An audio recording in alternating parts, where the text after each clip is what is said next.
सो यहाँ पर जो है हमारा VVI सेट 1, राइट। सो अगर आप VVI सेट 1 की बात करते हैं तो भाई इसमें क्या है कि हमने 5 क्वेश्चंस आपको करवा दिए थे। 5 क्वेश्चंस का काम हो गया था, केवल 5 क्वेश्चंस और हमें करने थे और हमारा जो है ये VVI के सेट कंप्लीट हो जाता। तो सबसे पहले तो ये देख लीजिए कि ये VVI सेट जो है वो केमिस्ट्री का सेट 1 है ये, और इसको जो मैंने तैयार किया है ऐसे ऐसे टोटल 6 सेट तैयार हैं। 7वां सेट अभी लिख रहा हूं। और ये जो 70 क्वेश्चंस है ना, ये आपका 40 नंबर कवर कर देगा, जो कि 10 चैप्टर ही फिजिकल केमिस्ट्री में है। बाकी बच गए आपके इनऑर्गेनिक के। तो इनऑर्गेनिक में केवल 5 चैप्टर्स हैं, और उन 5 चैप्टर्स में जितना मैंने लेक्चर्स आपको दिया है, देखिए सबसे पहली बात अगले 1 मिनट बताता हूँ। आप लोग बहुत बार मुझसे पूछ रहे पढ़ना कैसे है। आपको क्या करना है, कम टाइम में जिन्होंने बिल्कुल अभी से भी शुरुआत करनी है ना, बिल्कुल अभी शुरुआत करना है, वो भी कर सकते हैं, पर थोड़ा सा मेहनत करना होगा। जितनी जल्दी हो सके, जितना मेरा लेक्चर्स है आपका फिजिकल केमिस्ट्री के 10 चैप्टर्स का, उसको कंप्लीट आपको देख लेना है, एकदम ढंग से देख लेना है। और उसके बाद जो है ये 60-70 क्वेश्चंस कर लेने हैं फिजिकल कंप्लीट। इसमें एक काम और आप कर सकते हैं कि जो शॉर्ट नोट्स है उसको याद कर लेंगे तो 40 में 30 प्लस के हकदार आप हो जाएंगे। दूसरा काम आपको करना है इनऑर्गेनिक केमिस्ट्री का। इनऑर्गेनिक केमिस्ट्री में क्या करना है, आपको सारे लेक्चर्स देख लेने हैं। समझ में आया ना, बात की बात है, नजर सामने गुजरना चाहिए। इसने देख रखा है उसको देखने की जरूरत नहीं है। बहुत बच्चे अभी सेट खरीद रहे हैं, पूरा कोर्स खरीद रहे हैं। अभी आए दिन मैसेज आ रहा है, पैसे पेमेंट दे रहे हैं, खरीद रहे हैं। अब 2 दिन बचे, 6 दिन बचे, 10 दिन बचे। अभी फिलहाल आज की डेट के हिसाब से फिर भी 10 दिन का टाइम तो है ही है। तो वो लोग जब 10 दिन में कर रहे हैं तो आप लोग तो फिर भी पहले से पढ़ रहे हैं। आप लोग को तो देखिए, आप लोगों के पास तो पहले से इतना किया हुआ है, आपने लाइव क्लास लिया, तो आप लोग का जल्दी होगा। तो इनऑर्गेनिक केमिस्ट्री में आपको क्या करना है, नोट्स याद कर लेना है आपको, और उसके बाद मेरे लेक्चर्स देख लेने हैं, दैट्स एनफ। ऑर्गेनिक का तो मैंने आपको पहले ही बताया, चैप्टर 23-24 देखना है। सीधा आपको अटैक करना है ऑर्गेनिक कैप्सूल्स पे। और इसके अलावा एक्स्ट्रा मैंने कुछ VVI क्वेश्चंस दिए हैं जिसका आंसर वर्कशीट में है, और वर्कशीट का तो 5 वीडियो है ही है। तो करने के लिए अब बहुत ज्यादा काम नहीं है, वही रिपीटेड वर्क ही आपको करना है। बस एक ये करना है, याद करते चलना है, प्रैक्टिस करते चलना है। तो क्वेश्चन नंबर 1, 2, 3, 4, 5 मैंने सब करवा दिया था। मैं सीधा सीधा क्वेश्चन नंबर 6 से लेकर आ रहा हूँ। VVI में ऑर्गेनिक को भी इंक्लूड नहीं किया है, लेकिन जो ऑर्गेनिक कैप्सूल्स बनाए हैं वो अपने आप में VVI है, जो 10 वीडियो आपके पास है। और ऑर्गेनिक का VVI क्वेश्चंस मैंने दिया है ग्रुप में, जिसका आंसर वर्कशीट में है, मैंने दिया है, लिंक वगैरह सब देख रखा है ग्रुप में। ठीक है। तो भाई मैं तो यही आपको मोटिवेशन, आपके लिए नए विद्यार्थी मोटिवेशन है कि नए नए विद्यार्थी आ रहे हैं जिनका कह रहे हैं सर केमिस्ट्री में कुछ पढ़ा नहीं है, और अभी से वो शुरू कर रहे हैं। और वो देखिए 10 दिन पढ़ के पास भी करेंगे, नंबर भी लाएंगे। और आप लोग पिछले 3 महीने से पढ़ रहे हैं, तब भी कई लोग कहते हैं कि सर डर लग रहा है, फेल कर जाएंगे, ये हो जाएंगे। तो आप किसको अच्छा कहेंगे? आप इतने दिन से पढ़ रहे हैं, इसके बावजूद आपको तो 90 एबव नंबर लाना है। ये तो लास्ट 10 दिन में पढ़ने वाले 60% लाते हैं। देखिए क्वेश्चन नंबर 6 पे आते हैं। यहाँ पे देखिए जो भी होगा आपको फटाफट ही काम यहाँ पर होगा, डिटेल आपका सब पढ़ा हुआ है। ठीक है। VVI में जो है हम आपको कोशिश कर सकते हैं समझाने के लिए। डिफाइन है enthalpy of neutralization, standard enthalpy of reaction, standard enthalpy of formation, standard enthalpy of combustion. कितने लोगों को याद है कि ये सेम सवाल मैंने आपको करवाया था जब मैं लाइव क्लास ले रहा था, कुछ दिन पहले की बात है। याद है किसी को? सेम सवाल, बिल्कुल रिपीटेड क्वेश्चन। हाँ, आप लोग को ध्यान है, सेम सवाल करवाया था। बहुत अच्छा टाइम दिया था इसमें आप लोग, केमिकल थर्मोडायनेमिक्स का, है ना। फिर भी यहाँ पर हम आपको बताते, देखिए मैंने कहा ना आप लोग का सब पढ़ा हुआ है। आप लोग इतना बढ़िया करेंगे, कहना ही नहीं है। आप लोग नया कुछ नहीं आप लोगों के लिए। बिना चैप्टर अंडरस्टैंड किए न्यूमेरिकल्स आएंगे आप VVI क्वेश्चंस में तो बहुत कम आउटपुट मिलेगा। लेकिन अगर चैप्टर से एक बार देख लिया जाए तो ज्यादा आउटपुट मिलेगा। ठीक है। देखिए इसमें लिखा है इंथैल्पी ऑफ न्यूट्रलाइजेशन, आप सभी जानते हैं एसिड बेस के बारे में होता है। तो भाई अगर हम लोग एसिड बेस के बारे में बात करते हैं तो न्यूट्रलाइजेशन का मतलब होता है न्यूट्रल करना। तो भाई न्यूट्रल कैसे करेगा? एसिड का H+ मिलेगा और बेस का OH- मिलेगा, एक्वस फॉर्मेट में है। H2O यहाँ पर न्यूट्रल कर देगा। यहाँ पर देखिएगा जो डेल्टा H है -57 किलो जूल पर मोल है, यही आपका एंथैल्पी ऑफ न्यूट्रलाइजेशन है। इतनी एनर्जी देनी पड़ रही है हमें इसको न्यूट्रलाइज करने के लिए। तो इसका स्टेटमेंट एक बार मैं पढ़ देता हूँ, बाकी सारा आपको घर पे ही कंप्लीट करना है। Enthalpy of neutralization is the enthalpy change when 1 mole of hydrogen ions H plus is neutralized by 1 mole of hydroxyl ions OH minus in dilute aqueous medium to form water। यानी कि 1 मोल H plus लेंगे, 1 मोल OH minus लेंगे, उसको neutralise करेंगे, बन जाएगा। ठीक है, कोई दिक्कत वाली बात नहीं है। और आप लोग बार बार पूछ रहे हैं कि सर केवल बिना चैप्टर पढ़ेंगे हो जाएगा हो जाएगा, ऐसे सवाल आप लोग पूछ रहे हैं, तो थोड़ा सा रिलैक्स हो जाइए पहले। आप लोग पेड कोर्स में हैं, एक तो किसी की मजबूरी है कि वो कह रहा सर 999 हम खर्चा नहीं कर सकते हैं, आप हमें ना 399 में केवल वीवीआई दे दो, हमने थोड़ा बहुत पढ़ा है वीवीआई दे दो, तो वो लोग पैसे बचा रहे हैं। और जिसका पढ़ा है वो 399 का भी ले रहा है। हम बोल तो रहे पासिंग मार्क्स है ये, लेकिन आप लोग का पासिंग मार्क नहीं लाना है ना, आप लोग को 90 एंड एबव लाना है। तो इसीलिए थोड़ा सा एफर्ट लगा दीजिए, लास्ट मोमेंट है। बाकी लेने वाले तो जो हमसे कहता है कि 399 में वीवीआई दीजिए, वीवीआई देते हैं भाई, उसको 10 दिन में और क्या चाहिए। कोई कहता है पूरा कोर्स चाहिए, हम पूरा कोर्स देते हैं। आप लोग तो एडवांटेज पहले से ले रहे हैं, तो आप लोग की अलग बात है, उन लोग से तुलना नहीं कर सकते आप लोग की।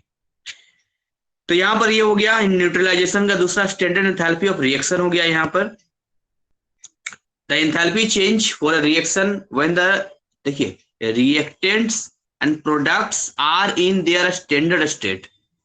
जो रिएक्टेंट है अपना, जो प्रोडक्ट है, वो किस में होगा, स्टैंडर्ड स्टेट में होगा, इसको बोलते हैं स्टैंडर्ड एंथैल्पी ऑफ रिएक्शन कहते हैं। तो एंथैल्पी चेंज करेगा, हर रिएक्शन का अपना एक एंथैल्पी चेंज होता है। एंथैल्पी चेंज मतलब एनर्जी चेंज होता है ना। तो जब एक रिएक्शन आप लेते हैं जिसमें आपका रिएक्टेंट और आपका प्रोडक्ट स्टैंडर्ड स्टेट में होता है, तो उस समय जो एंथैल्पी चेंज होगा रिएक्शन का, उसको आप बोलेंगे स्टैंडर्ड एंथैल्पी ऑफ रिएक्शन।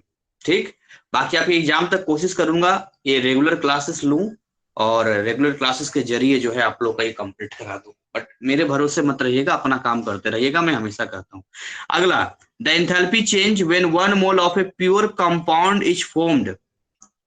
कई बार ऐसा होता है कि अगर आप एक कंपाउंड को बनाते हैं, प्योर कंपाउंड को बनाते हैं, तो बनाने में भी एंथैल्पी का चेंज होता है। कैसे होता, क्या है, केमिस्ट्री के अंदर स्टेबिलिटी और अनस्टेबिलिटी का टर्म होता है, स्टेबल और अनस्टेबल।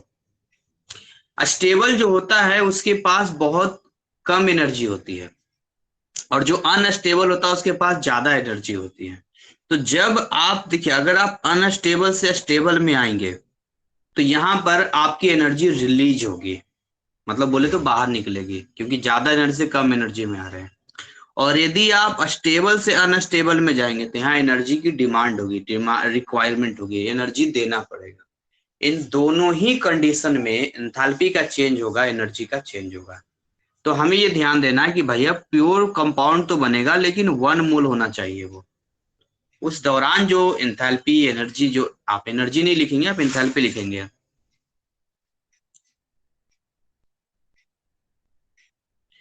अब ऐसे ठीक है, आपको लगता है कि इलेक्ट्रोकेमिस्ट्री में रिडॉक्स बैलेंस नहीं करना, छोड़ दीजिए, थोड़ा समझदारी से भी काम लीजिए। मैं कहाँ कह रहा हूँ कि 100 का 100 लेके चलिए। आपको लगता है कि बहुत लेंदी है सर, एक आ गया 2-3 नंबर का होगा, तो 2-3 नंबर के लिए 80 नंबर क्यों खराब करेंगे, स्किप कीजिए। लेकिन ये थोड़ी कि इलेक्ट्रोकेमिस्ट्री के सारा पार्ट ही बेकार है या लेंदी है, थोड़ा समझदारी से काम कीजिए। जरूरत पड़ रहा है स्किप करने का तो स्किप कर दीजिए, कोई बात नहीं, लेकिन आगे बढ़िए। इसलिए नहीं कि उसके लिए फिर पूरा चैप्टर रोक के बैठ जाए, नहीं, रोकना नहीं है बाकी पूरे कंटेंट को। आगे बात करते हैं, the enthalpy change, the enthalpy change accompanying the complete combustion of 1 mole। Complete combustion, combustion का मतलब जानते क्या होता है, कंबस्शन का मतलब होता है ना, जब कोई ऑक्सीजन के साथ आप उसको वो करते हैं ना, बर्न करते हैं, जलाते हैं, दैट नोन एज कंबस्शन। तो जब आप कंबस्शन की बात करते हैं तो कंप्लीट कंबस्शन करवाएंगे 1 मोल किसी सब्सटेंस का, एक गिवन टेम्परेचर पे एट 1 बार प्रेशर पे, तो उसको स्टैंडर्ड एंथैल्पी ऑफ कंबस्शन कहते हैं। जैसे ही कंबस्शन बोलेंगे समझ जाना कि ऑक्सीजन के साथ में जो है रिएक्शन होने वाला है। स्टैंडर्ड वर्ड वो मिक्स कर देगा तो समझ जाना कि सब एसटीपी पे हो रहा है। मतलब टेम्परेचर गिवन है, प्रेशर 1 बार है, एकदम सिस्टमेटिक चल रहा है, 1 मोल सब्सटेंस है, कुछ दिमाग भी लगाओगे तो इनके स्टेटमेंट को लिख दोगे। चलो आगे बढ़ते हैं हम लोग, क्वेश्चन नंबर 7 पे आते हैं। देखिए क्वेश्चन नंबर 7, देखिए आपने एक चीज नोट किया होगा जब आप मेरे वीबीआई पढ़ रहे होंगे, तो मेरा पैटर्न क्या है वीबीआई का समझिएगा थोड़ा। कुछ शुरुआती के वीबीआई में जो मैंने सिस्टमेटिक तरीके से क्वेश्चंस दिए हैं, उसमें मैंने कोशिश किया है आपको एक रिवीजन के तौर पे क्या बोलते हैं, थ्योरी देने की कोशिश किया है। हर चैप्टर में आप आएंगे तो मेरी पहली कोशिश रही है कि शुरुआती के क्वेश्चंस में पहले मैं शुरुआती के सेट में थ्योरी दूं, ताकि आप सेट 1 से सेट 2 में जाएं थोड़ा थ्योरी पढ़ें, सेट 2 से सेट 3 में जाएं तो थोड़ा थ्योरी पढ़े, फिर सेट 4 पर जब आप आ जाएं तो पिछले सेट 3 तक आपने वो चैप्टर आपका रिवाइज हो चुका होगा, फिर सेट 4 से आपकी क्वेश्चन की प्रैक्टिस शुरू हो जाएगी। तो मैंने रेंडमली ना लेकर मैंने उसको एक सिस्टमेटिक तरीके से दिया है, और इसमें मेरा दिमाग भी काफी लगा है, लिखने में बहुत लिखा भी है मैंने। तो ये सेट अपने आप में एक ब्रह्मास्त्र है, अगर इसका नाम मैं ब्रह्मास्त्र दे दूं तो कोई गलत नहीं होगा। खैर anyway, define RNS acid and 2 examples, also right limitations of RNS definitions. RNS के बारे में आप सभी जानते हैं, फटाफट में पढ़ के बता देता हूं। आरएनएस का जो कॉन्सेप्ट है वो एसिड के ऊपर होता है और उन्होंने एसिड को डिफाइन किया। बट हमें ये समझना पड़ेगा कि आरएनएस ने जो एसिड को डिफाइन किया उसका डेफिनेशन का टर्म क्या है। उन्होंने कहा कि कोई भी सब्सटेंस जो कैपेबल है प्रोड्यूस करने में H+, क्लास 10th में जो आप पढ़ते थे है ना, वो आप आर्हेनियस वाला ही पढ़ते थे क्लास 10th में। आर्हेनियस कहीं पढ़ रहे थे आप? By ionization in aqueous solution. Ionization का मतलब जब उसको आयन से ब्रेक कर, किसी को भी आयन से ब्रेक कर दीजिए, जैसे कि अब HCl है तो HCl को बोले कि भाई तू H+ देगा, तो कहेगा देंगे। कैसे देगा भाई? तो इसको आयनाइज कीजिए ना, तो आयनाइज होगा तो H+ और Cl माइनस में ब्रेक कर जाएगा, तो आयनाइज करेंगे तभी तो मिलेगा, तो आयनाइजेशन बोलेंगे इसको। CH3COH के पास गए, बोले H+ दोगे क्या? बोले हाँ देंगे, उसको आयनाइज कर दीजिए, हो गया। एक्वस सॉल्यूशन होना चाहिए, अब सॉलिड में तो होगा नहीं, प्योर लिक्विड होगा तो फिर लिक्विड खाली रहेगा तो खाली लिक्विड ही रहेगा। एक्वस का मतलब उसके अंदर ये मिक्स है, इसका पाउडर वगैरह आपने उस सब्सटेंस का मिला रखा है, तभी तो एक्वस तैयार होगा वो। ये एग्जाम्पल भी आपने दे दिया, इसका आपने डेफिनेशन भी दे दिया।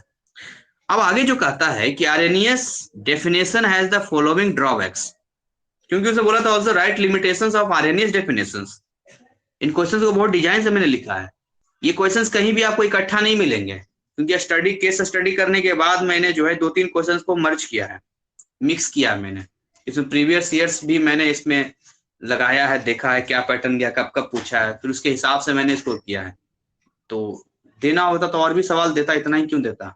मुझे भी थोड़ी पता था कि कितना सेट बनेगा, मुझे भी नहीं पता जब मैं लिख रहा था, तो लिखने लिखते पता चला कितना सेट में कंप्लीट हो गया ये। तो ड्रॉबैक्स की बात करते हैं। It is limited to only aqueous solutions and requires ionization of the substance. भाई ये लिमिटेड है, केवल और केवल एक्वस सॉल्यूशन पर ही काम करता है। और इसको जब भी हम इस पे पूछते हैं कि भाई एसिड बेस के बारे में बताओ, तो कहता बता तो देंगे लेकिन आयोनाइजेशन करना पड़ेगा, यानी हर हालत में करा रिक्वायर्स, हर हालत में इसको जरूरत पड़ती है आयोनाइजेशन की। ये कमी है ना, इसके ड्रॉबैक है ये।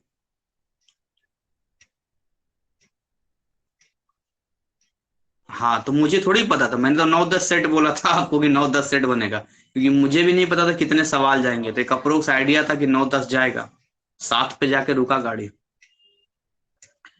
तो आयनाइजेशन ऑफ द सब्सटेंस पहला लाइन ये हो गया इसका। दूसरा बात करते हैं, सेकंड यहां पर है, it does not explain the acidic और basic behaviour of some substance. ये कभी एक्सप्लेन नहीं करता है किसी एसिडी का बेसिक बिहेवियर, कुछ सब्सटेंस का, यानी कि जिनके पास हाइड्रोजन नहीं उनका क्या। ये बोल रहा है कि जो H+ देगा ना वही एसिड है। अच्छा, जो H+ देगा वो एसिड है, मतलब जो वर्दी में होंगे ना वो पुलिस वाले होंगे, बस उनसे ही डरना तुम। और बाकी जो वर्दी में नहीं होगा पुलिस वाला नहीं होगा, तो तुम उनके सामने कुछ भी करो, चोरी करो, वो कुछ भी गुंडागर्दी करो, कुछ भी करो, कुछ नहीं करेंगे, है ना। तो उसमें जो है, अब ऐसा आपने बता दिया उसको, और वो गया आराम से, और उस तो सिविल ड्रेस में पता चला पुलिस आ रही है, और ड्रेस भी नहीं है पुलिस। तो धोखा हो जाएगा फिर तो, बोलेगा कि हाँ तो पुलिस आई नहीं वर्दी में कोई, तो नॉर्मल पब्लिक है, और वो गलत करेगा, पकड़ लेगा उसको। वही काम ये आरएनएस कर रहा है, कहता है कि H+ जिसके पास हाइड्रोजन होगा ना, वही जो है आपको H+ देगा। तो कहेगा जिसके पास हाइड्रोजन नहीं होगा तो बोला गड़बड़ है फिर तो, यानी कि लैक ऑफ, जिसके पास भी लैक लैक ऑफ होना चाहिए था, लैक ऑफ हाइड्रोजन होगा या हाइड्रोक्साइड आयन होगा, तो उसको तो दिक्कत हो जाएगा। जैसे कि अब मैं आपसे पूछूं AlCl3 के बारे में, कि हाँ भाई आर्यनियस बताइए, AlCl3 एसिडिक है या बेसिक है? अब जवाब ही नहीं आपको। आप कहेंगे कि ये तो ड्रेस में रहता है तो ही पुलिस रहता है, ये तो सिविल ड्रेस में है, तो फिर तो गड़बड़ हो जाएगा। बट बाय नेचर देखेंगे तो ये एसिडिक होता है, बाय नेचर जो है ये एसिडिक है, लेकिन आपको नहीं पता ना, नहीं पता, इसके पास तो हाइड्रोजन भी नहीं है। उसी तरीके से सिमिलरली NH3 Na2CO3 ये सारे बेसिक नेचर में है, बट इनके पास तो हाइड्रोक्साइड ग्रुप भी नहीं है, क्योंकि बेस में तो कहता था कि OH होना चाहिए। भाई बेस का सिस्टम ये कह रहे थे कि OH होगा तो वो बेस होगा, H+ होगा तो एसिड होगा, हो गया। और कितना आसान तरीके से बताऊं, देखो सब पढ़ी हुई चीजों को और ढंग से बता रहा हूँ, ताकि एग्जाम के टाइम कैसे भी करो याद हो जाए आपको। तो आप इसको समझते हुए चलिए, ये सारे ड्रॉबैक्स वगैरह भी है। क्वेश्चन नंबर 8 पे हम लोग आते हैं। क्वेश्चन नंबर 8 क्या पूछ रहे हो भाई आयुष? देखो अभी मैं, मेरा दिमाग जो है पढ़ाने के ऊपर है, अभी मैं इन क्वेश्चंस को डील करूंगा। आप लोग से बातचीत फिर करूंगा तो फिर इसको नहीं कर पाऊंगा। आप मुझे पर्सनल मैसेज कर दो अगर आपको ऐसा होता है। बहुत सारे बच्चे मुझे फोन करके पर्सनल काउंसलिंग कर रहे हैं, क्योंकि अभी इस टाइम पे जो समय होता है ना लाइव वाले का, वो और भी स्टूडेंट का है, तो उनका टाइम भी वो हो जाएगा, है ना। मैं मना थोड़ी ना मैंने किया, मुझे आप कॉल करो, मैसेज करो, मैं जवाब ना दूं तो मुझे बताओ, कभी बिजी होता हूं तो आप कॉल कर लिया करो। बहुत लोग हैं, आप समीर वगैरह डायरेक्ट मुझे कॉल कर लिया कर लेता है ये। क्वेश्चन नंबर 8 पे आते हैं। दिमाग भटक जाएगा ना फिर, जो इस फॉर्मेट में चल रहे हैं, आउटपुट में दे नहीं पाऊंगा अभी। ये आपका जो है, क्योंकि 10 क्वेश्चंस 10 फिजिकल केमिस्ट्री के चैप्टर्स का है, और एक एक मैंने कोशिश किया, हर चैप्टर से एक एक उठाने की कोशिश किया। लास्ट के सेट में जाके थोड़ा रिपीट हुआ, ज्यादा हुआ, बट शुरुआती के तो सेट्स में तो ऐसा है कि 10 चैप्टर 10 क्वेश्चंस, ताकि एक सिस्टम चले। तो आप यहाँ पर जो है इलेक्ट्रोकेमिस्ट्री पे पहुंच चुके हैं, सर ठीक है। कुछ पूछना था। हाँ बोलिए। सर इससे पहले जो आपने जो क्वेश्चन पढ़ाया आरएनएस वाला, उसमें और भी दो प्रकार के हैं ना? हाँ और भी दो साइंटिस्ट होते एक हैं। थियरी और एक लोएस्ट कॉन्सेप्ट है। हाँ होते हैं। अच्छा, हम्म। ठीक है। तो अगर ठीक। सर आप मान लो अगर उसका भी ऐसे अगर क्वेश्चन आ जाए तो उसमें क्या लिखना पड़ेगा? देखिए उसमें जो क्वेश्चन आ जाएगा तो उसके रिगार्डिंग भी मैंने इसमें दिया होगा, हो सकता है आगे के सेट में हो, अभी तो सेट बनी है ये, है ना। ठीक। है ना, ओके अभी सर। देखिए अगला सेट में हो, क्योंकि मुझे विश्वास है, मुझे याद तो नहीं है लेकिन मुझे इतना ध्यान है कि जब मैंने डिजाइन किया है तो सिलेबस को मैंने क्या किया, बांध दिया है, उसको बांधा है पूरा सिलेबस को मैंने। ओके। हम्म।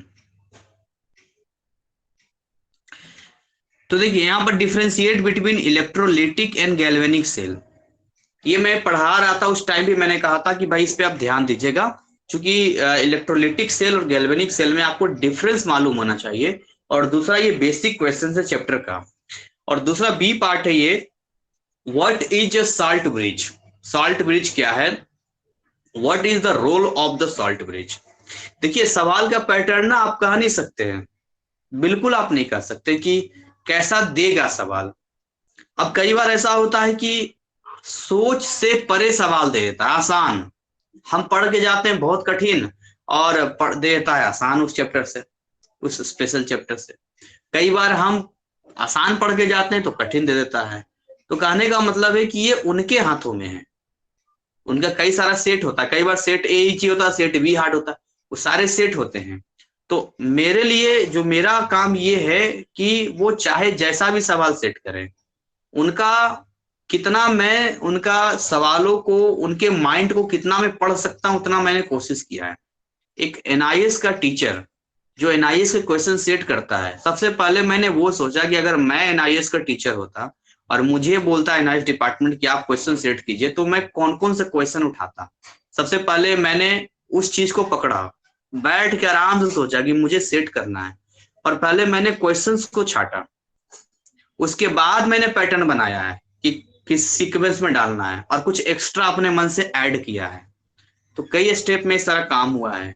तो जहां तक मेरा है, मेरा गेसिंग कभी बेकार नहीं जाता है। तो शुरू से गेसिंग, फिजिक्स का मैंने वो 9 सेट दिया, उसमें बहुत बच्चे पास हुए हैं, बहुत मतलब फेल होने होने कगार पे थे, पास हो गए थे।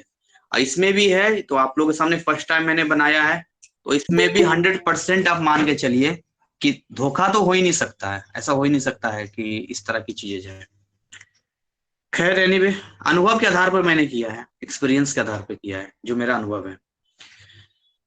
तो इस सवाल में सबसे पहले हम देखते हैं इलेक्ट्रोलिटिक एंड गैल्वेनिक सेल के बारे में। तो in electrolytic cell, electrical energy use for carrying out redox reaction.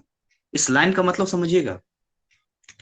Electrolytic cell में आप इलेक्ट्रिकल एनर्जी का इस्तेमाल करते हैं रिडॉक्स रिएक्शन को करवाने में, यानी आपको इलेक्ट्रिसिटी की जरूरत पड़ती है। समझिए यहाँ पे, in electrolytic cell electrical energy is used for carrying out redox reaction. ये एक लाइन हुआ कि हमें रिडॉक्स रिएक्शन करवाना है, उसके लिए हमें इलेक्ट्रिकल एनर्जी की जरूरत पड़ रही है, और ये जो सिस्टम है वो जिस सेल में होता है उस सेल का जो नाम है वो इलेक्ट्रोलिटिक सेल है। अगर आप बात करते हैं गैल्वेनिक सेल की, जिसको इलेक्ट्रोकेमिकल सेल कहते हैं, जो कि घरों में इस्तेमाल होता है, in a electrochemical cell a redox reaction used for producing electrical energy. दोनों में बहुत ही फर्क है। वहां पर इलेक्ट्रिकल एनर्जी दे के रिडॉक्स रिएक्शन करवा रहे हैं, और यहां पर रिडॉक्स रिएक्शन हो रहा है जिसकी वजह से इलेक्ट्रिकल एनर्जी प्रोड्यूस हो रहा है। यानी केमिकल वगैरह उसमें देते हैं। आप किसी भी बैटरी को, सेल को तोड़ेंगे, अंदर केमिकल होता है, ग्रेफाइट होता है, उसके ऊपर केमिकल लगा होता है। वो जैसे जैसे केमिकल जितना यूज होता है, उससे आपका जैसे नॉर्मल जो छोटे छोटे सेल्स होते हैं, जैसे घड़ी में हो गया आपका, रिमोट में हो गया आपका, या जो भी आपके मोबाइल वगैरह में, जैसे भी आप देख लीजिए। तो कहने का मतलब इनका इस्तेमाल करते हैं प्रोड्यूस करने के लिए इलेक्ट्रिकल एनर्जी। तो ये मेन डिफरेंस हो गया। आगे बढ़ते हैं। सॉल्ट ब्रिज क्या होता है? जब दो बीकर आप लेते हैं, कुछ इस तरह का मैंने बताया था, इस तरीके से, तो यहाँ पर ये इस तरह का सॉल्ट ब्रिज होता है। ये इस तरह का सॉल्ट ब्रिज होता है, इस तरह से जाता है सॉल्ट ब्रिज है। और बाकी तो ये रोड होता है यहाँ पर, और इसको ये कनेक्ट करता है यहाँ से, इस तरह से इसको कनेक्ट कर देता है ये। हाँ, यू शेप का होता है ये, है नहीं? तो सॉल्ट ब्रिज क्या है बेसिकली? तो सॉल्ट ब्रिज का जो काम होता है, वो जो कनेक्शन टूट गया है, दो आप जो आप सिस्टम ले रहे हैं, एक में ऑक्सीडेशन एक में रिडक्शन होता है, तो oxidation half cell, reduction half cells को जो कनेक्ट करेगा वो आपका सॉल्ट ब्रिज कनेक्ट करेगा। तो salt bridge U shape tube होता है filled with agar agar paste containing an inert electrolyte. So ऐसा बोलते हैं, नाम इसका अगर अगर पेस्ट, ऐसा बोलेगा, अगर agar paste containing inert electrolyte, जानबूझ के इनर्ट इलेक्ट्रोलाइट। अगर इसके अंदर वो इलेक्ट्रोलाइट डाल दिया ना जो रिएक्शन करने लग गया, तो बहुत ही गड़बड़ हो जाएगा। इसलिए जानबूझ के हम इसमें इनर्ट इलेक्ट्रोलाइट डालते हैं यहाँ पर, जैसे K2SO4, KCl, KNO3, which does not react with the solutions, जो सॉल्यूशन से रिएक्ट ही नहीं करेगा। अब ये जो मिक्सचर होता है ना हमारा अगर अगर का, ठीक है ना, the mixture of agar agar and the solution of electrolyte is heated and filled in U tube when hot। जब गर्म होता है उस टाइम पे डालते हैं। हाँ, वीक एसिड ही रहेगा, स्ट्रॉन्ग तो डालना भी नहीं है। तो इसको डालने का तरीका लिखा हुआ है, कब डालते हैं, थोड़ा हीट करते हैं उसके बाद वहां डालते हैं। ठंडा होने पर ऑन कूलिंग ये अपने आप सेट हो जाता है जेली फॉर्मेट में, ताकि ये फ्लो ना कर सके, जेली फॉर्मेट में आ जाता है, बस इतना रहता है। क्योंकि इसके अंदर कुछ तो आप देंगे ना कनेक्ट करने के लिए, ठीक है। तो यही अपना है इसका स्टेटमेंट सर के तौर अगर पे। अगर क्या है? मैंने बोला तो, वो जो डालते हैं ना इनर इलेक्ट्रोलाइट, उसी का नाम है अगर अगर पेस्ट, वो पेस्ट जैसा बन जाता है। आप ऐसे अच्छा। सोचिए ना कि एक पाइप है, हॉलो खाली पाइप है, तो उसके अंदर कहाँ इलेक्ट्रिसिटी कंटेन होगा, इलेक्ट्रॉन का मूवमेंट होगा, उसके अंदर कुछ तो भरना पड़ेगा ना। चाहे आप लिक्विड फॉर्म में, पेस्ट फॉर्म में कुछ भी डाल दीजिए, वही कनेक्शन जो है उसको आगे पहुंचा देगा। इलेक्ट्रोलाइट का मतलब वो सब्सटेंस जो कि आपका प्लस माइनस में ब्रेक कर जाता है, हाँ, वो इलेक्ट्रोलाइट हो गया। तो हमें इलेक्ट्रोलाइट डालना है इनर्ट वाला, इनर्ट इलेक्ट्रोलाइट डालना है, जो किसी से भी कोई भी मतलब रिएक्शन ना करे आपके सॉल्यूशन से, इनर्ट होना चाहिए वो। ये देखिए फंक्शंस ऑफ सॉल्ट ब्रिज, क्या होगा फंक्शन सॉल्ट ब्रिज का। ये मुझे डबल मेहनत लगा पीडीएफ बनाने में, ये जो आप देख रहे हैं ना ये नंबर वगैरह, ये इसके पीछे कारण है। पिछला मैंने फिजिक्स का सेट बनाया, तो मेरे बैच में एक लड़की ने कहा कि सर ये देखिए ये आप ही का पीडीएफ है क्या। मैंने कहा पीडीएफ तो मेरा ही है ये फिजिक्स का। तो कह रहा ये तो किसी सर ने दिया है, वो पढ़ाते हैं। मैंने कहा अच्छा। मैंने कहा सर को किसने दिया है, तो सर के किसी लड़के ने दिया है। तो मैंने कहा अच्छा। और पता नहीं वो पीडीएफ कहाँ कहाँ घूम रहा है, मूव कर रहा है। तो हमने कहा कि तो क्रेडिट पूरा वही उठा जाते हैं एकदम से, कुछ होता ही नहीं है। तो मैंने मेहनत करके जो है इस पे कोशिश किया कि बीच में डाल दिया है। बाकी कॉपी करने वाले तो कहीं से भी कर लेंगे, बट मेरे ऐसा क्वालिटी कहाँ से लाएंगे जो मैं दे दूंगा। क्वेश्चंस तो बहुत बड़े गूगल पे, उससे क्या हो जाएगा, समझाने वाला भी तो चाहिए। तो फंक्शन ऑफ सॉल्ट ब्रिज पे आते हैं यहाँ पे। It maintains electrical neutrality of the solutions kept in two different beakers. देख रहे हैं, दो अलग अलग बीकर लेते हैं, बर्तन लेते हैं, उसमें मेंटेन करता है ये इलेक्ट्रिकल न्यूट्रलिटी, इलेक्ट्रिक मतलब इलेक्ट्रिसिटी जो कनेक्ट होता है तो उसको कंटेन करके रखता है ये। दूसरा, it prevents accumulation of charges in the half cells, इधर से उधर चार्जेज का एक्यूमुलेट करके रखता है ये, और बहुत जरूरी है चार्जेस का एक्यूमुलेट करना। इसलिए तो इनर्ट इलेक्ट्रोलाइट लिया था, नहीं तो गड़बड़ कर देता ना, क्योंकि हर बीकर में इलेक्ट्रोलिसिस करते हैं। अब जैसे मान के चलिए NaCl लिया, तो Na प्लस और Cl माइनस टूटा। अब पता चला जो आपने इलेक्ट्रोलाइट लिया है उसमें Na प्लस जाके वहां पर सिस्टम में जाके इलेक्ट्रोलाइट में जाके सेट कर दे रहा है, कोई कंपाउंड बना दे रहा, गड़बड़ हो जाएगा। तो ये जो है एक्यूमुलेट करके रखता है चार्जेज को। It completes the electrical circuit तो कंप्लीट करेगा by the migration of ions. अब एक्चुअली में तो आयंस ही मूव करता है ना, लेकिन नेगेटिव आयंस में उसके पास इलेक्ट्रॉन एक्स्ट्रा होता है, इसलिए हम इलेक्ट्रॉन मूव कर रहा है, ठीक है। और चौथा जो है, it allows the movement of ions from one solution to the other without mixing in the two solutions. अब देखिएगा, क्योंकि इलेक्ट्रिसिटी को मेंटेन करना है, तो जो रिक्वायर्ड आयन होगा जो यहां से पास होना चाहिए, उन्हीं को ये आगे वहां पर बिना कोई मिक्स किए दोनों सॉल्यूशंस में सिस्टम में मेंटेन करता रहेगा। So when there is a flow of electron, basically electron का फ्लो हो रहा है यहाँ पर, in the outer circuit of the wire, जैसे बाहर का जो ऐसे तार बनाते हैं बाहर में, the inner circuit is completed by flow of ions from one solution to the other. तो बाहर बाहर तो इलेक्ट्रॉन मूव कर रहा है, तार से तो इलेक्ट्रॉन मूव करेगा, तार से थोड़ी ना आयंस जाएगा। लेकिन यहाँ पर आयंस का मूवमेंट होता है जो रिक्वायर्ड आयंस होते हैं, जिससे की वजह से इलेक्ट्रॉन मेंटेन हो पाता है। तो ये कुछ पॉइंट थे, अगर आप कुछ भूल भी जाते हैं, वैसे भूलने का चांस तो कम है, लेटेस्ट बिल्कुल है, थोड़ा कंप्लीट कर लेंगे, एक दो बार अपने मन से लिख लेंगे, बात खत्म, इतना ही आपका है, तब तो कोई चांस ही नहीं है। मतलब समझ लीजिए कि 70 क्वेश्चन है, तो 70 क्वेश्चन को आपने बहुत अच्छे से किया, तो केवल 70 क्वेश्चन नहीं 100+ क्वेश्चन कवर करेंगे आपका, क्योंकि इसके मिले जुले क्वेश्चंस भी आएंगे जो इसमें तो नहीं है, बट थोड़े थोड़े पार्ट्स, जैसे कुछ पार्ट यहाँ से आ गया, कुछ पार्ट यहाँ से आ गया, तो वो आपको हेल्प कर देगा। तो इसको थोड़ा सा आपको ऐसा नहीं पढ़ना कि आप रट रहे हैं, आपको एक कैसा मतलब एक प्लानर माइंड की तरह पढ़ना है, कि अगर आप जाएंगे तो इस तरह में कैसे क्या होगा, क्या जाएगा, इस तरह सोच के पढ़ेंगे, ज्यादा अच्छा रहेगा।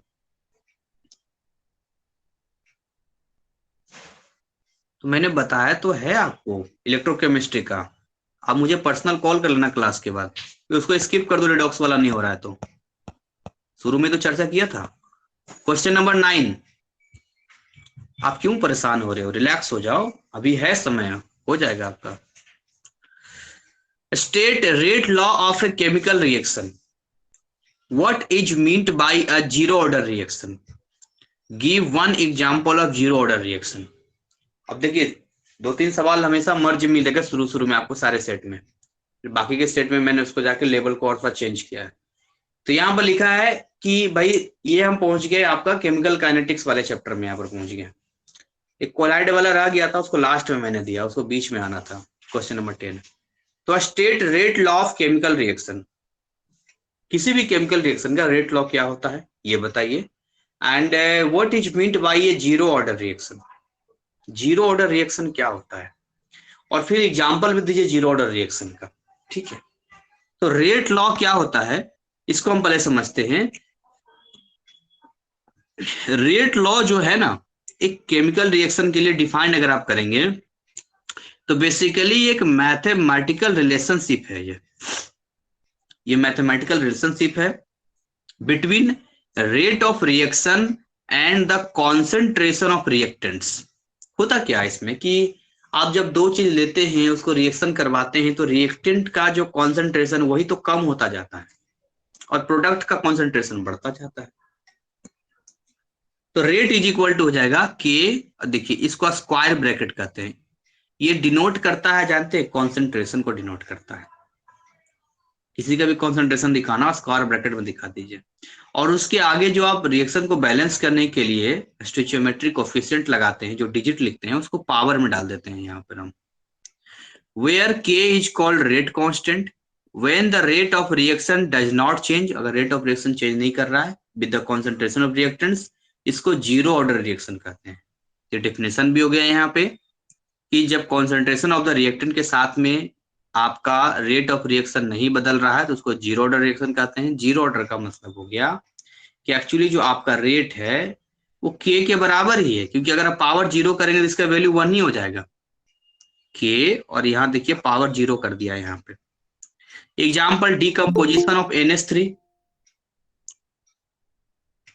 NH3 का decomposition on platinum surface, platinum के सरफेस पे जो डीकम्पोजिशन होता है NH3 का वो उसको जीरो ऑर्डर रिएक्शन का एग्जांपल है। ये एक आध एग्जांपल भी आप ध्यान रखिए, बाकी लेक्चर्स आपके पास है। किसने बोला पूरा चैप्टर देखना है? कभी कोई टॉपिक ना समझ में आए वो लेक्चर खोलिए, भगाइए वीडियो को और पार्टिकुलर उस टॉपिक को जाके समझ लीजिए, 5 मिनट लगेगा, बात खत्म। अब कोई टॉपिक आपको नहीं समझ में आ रहा है, भूल गए हैं, या तो नोट्स रिवाइज कीजिए, या तो उसको, क्या मतलब बनता है 1 घंटा का फिर से देखने का, बाकी तो आता ही है आपको। या आपको बिल्कुल पढ़ा हुआ है, समय है तो 1.25 1.5 कीजिए, फटाफट वीडियो को भगाते रहिए, देखते रहिए, मर्जी है आपकी, नोट्स पढ़ लीजिए, बहुत तरीके हो सकते हैं। खैर नहीं बे, ये देखिए कोलाइड का था, यहाँ पे सबसे आखिरी सवाल है, इसको बीच में होना चाहिए था लेकिन इधर है। डिफ्रेंशिएट बिटवीन, एक तो लियोफिलिक एंड लायोफोबिक, लायोफोबिक हो गया ना, lyophilic and lyophobic sol, and macro molecular and multi molecular colloids के बीच में यहाँ पर है, ठीक है। तो सबसे पहले ये डिफरेंशिएशन जो डिफरेंस मैंने दिया है इसमें कोलाइड वाले चैप्टर में तो कुछ ऐसा है नहीं विशेष तौर पे, सारा का सारा जो है थ्योरी ही भरा पड़ा हुआ है उसके अंदर में। तो हमने सोचा कि कोई बड़ी चांस नहीं, कोई बड़ी बात नहीं है कि भाई इसमें डिफरेंस वाला पैटर्न आ जाए, और डिफरेंस वाला अगर नहीं भी आता है तो कोई बड़ी बात नहीं कि सिंगल भी पूछ दे तो भी गड़बड़ हो सकता है, तो कई सारे फायदे हो जाएंगे इससे।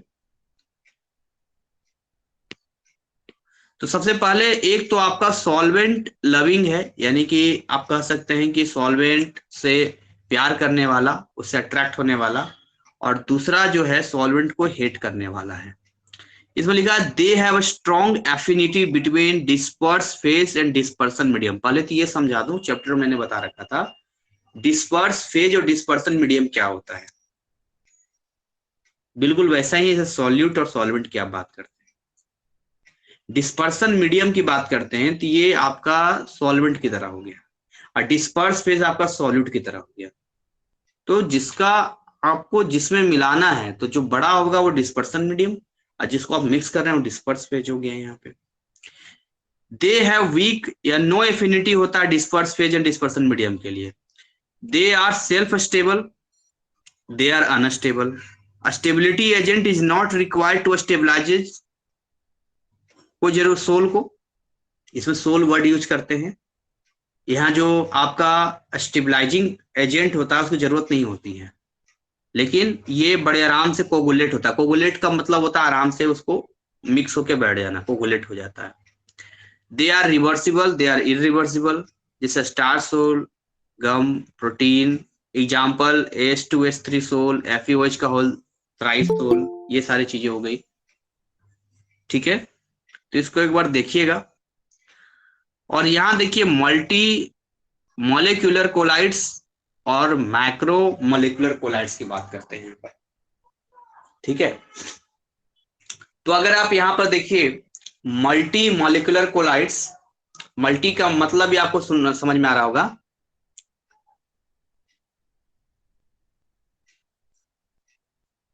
जो आप पूछ रहे हैं वो सब मैंने बाकी के सेट में दे रखा है। ठीक है, आप सेट मेरा खोल के देखिए, ग्रुप में है ही तो आपके पास, उसको देखिए, सब अपने दे रखा है सब। मल्टी मतलब बहुत ज्यादा, और मैक्रो मतलब एक होता है माइक्रो, एक होता है मिक्रो। ये मैक्रो है, MA लगा हुआ है, ये बड़े लेवल की बात करेगा ये। तो मल्टी मॉलिक्यूलर मतलब एक से ज्यादा मॉलिक्यूलर कोलाइड्स में। तो इसमें क्या दे रखा है, these are formed by the aggregation of a large number of atoms, large number बहुत सारे, या smaller molecules. Gold sol has many atoms and sulphur sol has 1000 और मोर एसिड सल्फर मॉलिक्यूल्स। ये मल्टी मॉलिक्यूलर्स, एक से ज्यादा molecules इसमें मिलेंगे। ऐसा कोलाइड जिसमें एक से ज्यादा मॉलिक्यूल्स मिले, मल्टी बहुत ज्यादा, थाउजेंड्स, बहुत ज्यादा। These are formed by molecules of large molecular mass, इसका मास ज्यादा होगा, मैक्रो लिख रहा है ना। Dissolution in suitable solvent, starch, cellulose, protein and enzyme, macro molecules ये सब। दूसरा, they form disperse phase of lyophobic sols, they form disperse phase for lyophilic sols. ये लियोफोबिक और लियोफिलिक के लिए बनाएगा, अलग अलग हो गया।